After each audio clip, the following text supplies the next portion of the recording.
cuando yo estaba en Suiza, ¿no? Había gente en la que yo pensaba mucho, muy seguido. María Julia. Claro, ¿no? En María Julia pensaba todo el tiempo. De hecho, me fue una idea para una ópera, así que como yo no soy músico, o sea, no soy escritor y escribí, pero antes que me ponga a componer música, si hay músicos acá, yo tengo una idea para una ópera que se llama María de los 1000 días, porque ella dijo que iba a limpiar el riachuelo en 1000 días, ¿no?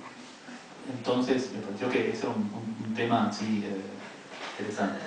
Entonces la teoría de la madre tiene esa unidad que es más bien como sentimental, ¿no? Y otra curiosidad interesante es que el libro se hizo prácticamente sin internet. Bueno, ese es como estaba yo en Suiza, digamos, ¿no? Y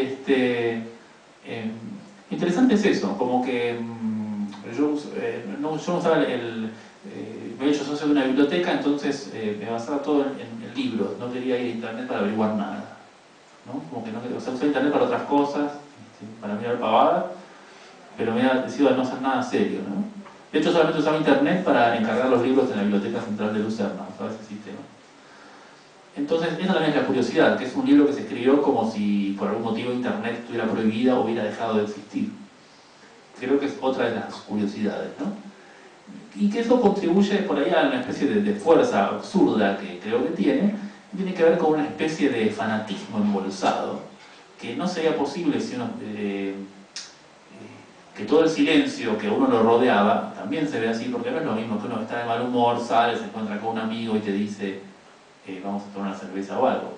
Era salir para encontrarse con gente con la que uno no tenía, o sea, ni ganas de hablarles, ni ellos tenían ganas de hablar con uno. Entonces creo que eso le da una especie de fuerza interesante, que no siempre es posible de conseguir en el mundo moderno, así como tan poroso y demás. Creo que ese es lo que lo hace interesante, y si el libro salió, tardó tanto tiempo en salir, en parte es porque me dije a mí mismo que realmente había ido un poco lejos, como que es todo lo contrario de lo que podríamos decir la cosa canchera, ¿no? Porque la cosa canchera, que es como decir yo estoy acá pero no estoy. Pero cuando este libro se escribió, Lux Le Fou estaba desde donde escribía. Y que eso es algo bastante difícil de conseguir.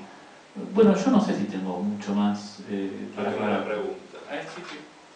No, yo lo que quería saber, porque es evidente que la teoría de la madre comenzó antes de tu estadía a Suiza. O sea, la teoría de la madre ya tenía un estado algo más que embrionario a mediados de los 90. En el 95 ya había una teoría de la madre. Yo quería saber cómo fue esa evolución.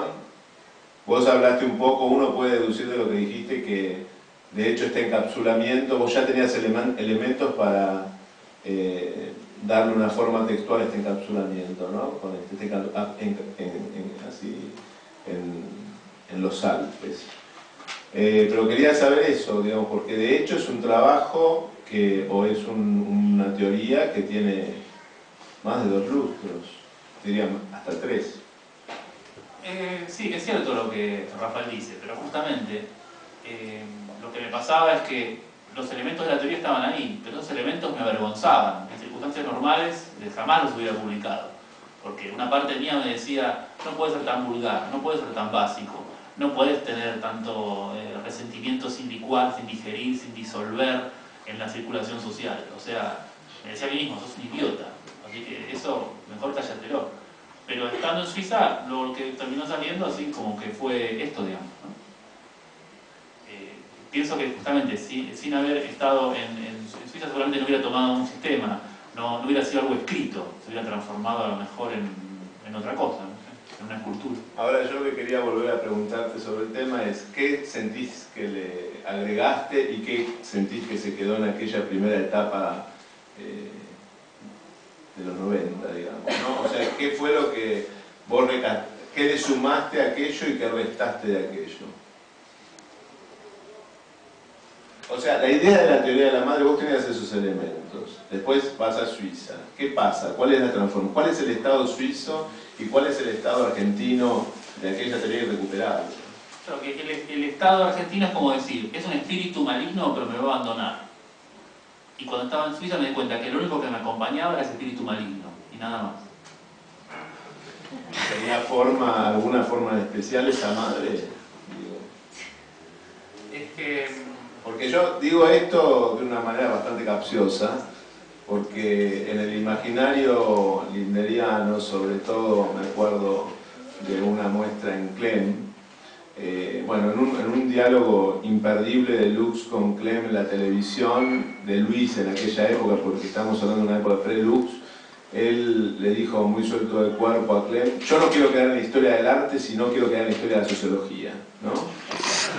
Y yo creo que hacía mucho Lux, dijo, y además dijo en una revista que entonces salía, que era La Voz de Bajo, que era la revista de viste qué garantía epistemológica,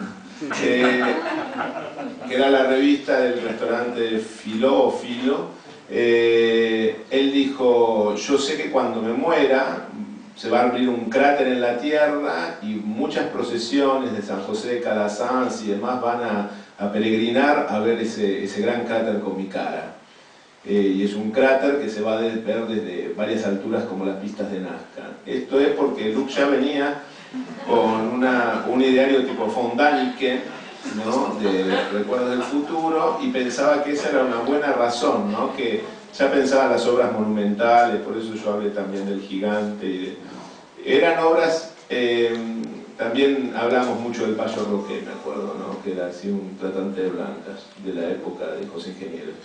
Pero lo que quiero decir con esto es que uno de los sueños de Lux, frente a la imposibilidad de concretar el cráter, para decirlo de este modo, era diseñar edificios antropomórficos. Entonces estaba, por ejemplo, Victoria Ocampo, o estaba el edificio de Murena. Era una ciudad, o sea, había una ciudad lindneriana bastante particular, y digo esto porque es muy...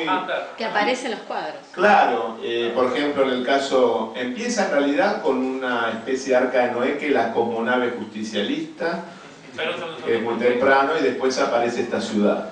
Bueno, justamente, está bien lo que dice él, porque en el sentido de que justamente como no había manera de seguir la ciudad en Suiza, ¿no?, como que todo eso estaba muy detenido, apareció aquello de lo que uno trataba de esconderse con esa ciudad, ¿no? Porque, y esto es importante, que lo que sí se formó a principios de los 90, en la teoría de la madre, se formó en el contexto de las grandes privatizaciones, ¿no?, cuando el Estado desaparecía. Entonces ustedes bueno, si ven la teoría de la madre van a ver que se habla mucho del particular y del universal, y yo decía que los padres construyen un universal, pero la madre se refiere a un particular, así que entonces el asunto era ese: dejaba de existir ese universal que sería el Estado y se disolvía en ese juego particular así de los negocios, ¿no? De ahí que aparezca, por ejemplo, que siempre figuras marinas me perseguía estuviera María Julia, ¿no? Porque eran esas figuras encargadas de disolver una especie como de universal. Ese universal también sería como decir, tiene mucho que ver también con nuestras ideas como de justicia o de lo que está bien o mal, ¿no? Y eso era un poco como lo desesperante. Lo que pasó, lo que yo pensaba antes de irme a Suiza, es que esa ciudad iba a ser como un recordatorio para cuando el Estado, dentro de 500 años, así, como que volviera en algún sentido, ¿no? Porque yo imaginaba que se venían, no sé, muchos años de enemismo, de tipo de cosas, de circulación sin restricción así, de capital y de psicodominio. Entonces, al no poder realizar nuestra ciudad, por las condiciones en las que estaba así en Suiza, fue que todos estos espíritus malignos en algún sentido se hicieron tan presentes que tuve que hacer esta fotografía. Yo creo que el libro tiene algo fotográfico en ese sentido de... como esas fotografías antiguas, esas de derrotipos que tienen una precisión así abrumadora. Lo que pasa es que por ahí, bueno, por ahí es abrumadora, pero el modelo que está delante, yo no sé si es muy... no sé qué tan noble puede ser. Pero en ese momento, esa parte de la cámara como funcionaba bien. Insisto, lo que tenía delante, no sé qué decir. Entonces, eso fue lo que me sigue animando y lo que me pone de buen humor, ¿no? Porque varias veces amagué, ya volviendo aquí a Argentina, porque de hecho volví a Argentina para hacer el libro. Dije, no, la verdad que por ahí no sé si convenga editarlo, ¿no? Como que hubo momentos que dije, no, es demasiado. Pero últimamente estoy contento.